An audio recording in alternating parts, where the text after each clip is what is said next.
یہ ٹوٹکا کر لے. ہر وہ چیز جو گمشدہ ہو اور اس کے بظاہر ملنے کے دشواری ہو تو حلوہ بروح پاک گن شکر بدے. مجرب عمل ہے. 11 مرتبہ سورۃ یوسف پڑھتے.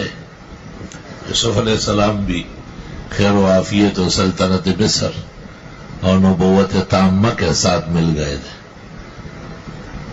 اور فرید گن شکر اور نظام الدین اولیاء شیخ اور خلیفہ دونوں کے روح کو ثواب بخشنے کے لیے حلوہ، شیرین چیز، مٹھائی، فرنی، کھیر. حلوہ بہتر ہے کیونکہ لفظ حضرت کے منہ سے الفاظ نکلے کہ حلوہ بروح پاک گن شکر بدے.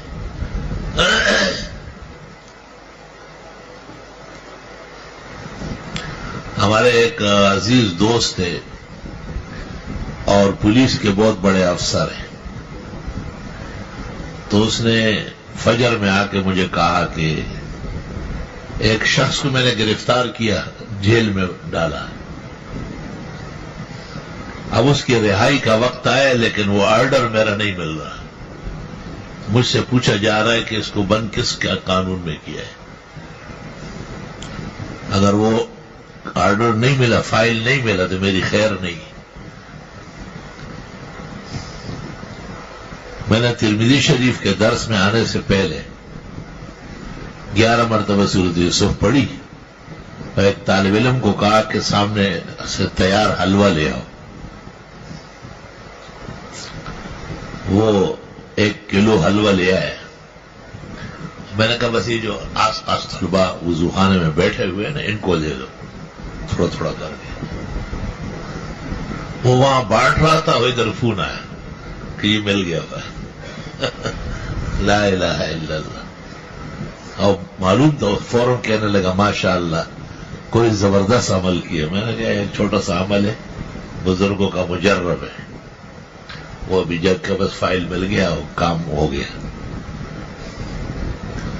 ادھر منصور بھائی ایک واقعے میں بہت غمگین تھے اور بہت بڑا جھگڑا ان کے لیے کھڑا تھا.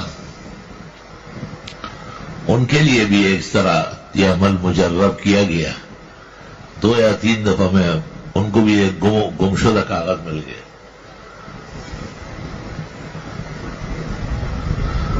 لا الہ الا اللہ. طلبہ کو بھی اجازت ہے جب اس طرح موقع ہو کہ کسی کی قیمتی چیز گم ہوئی ہو یا کارآمد چیز مل نہیں رہی ہو،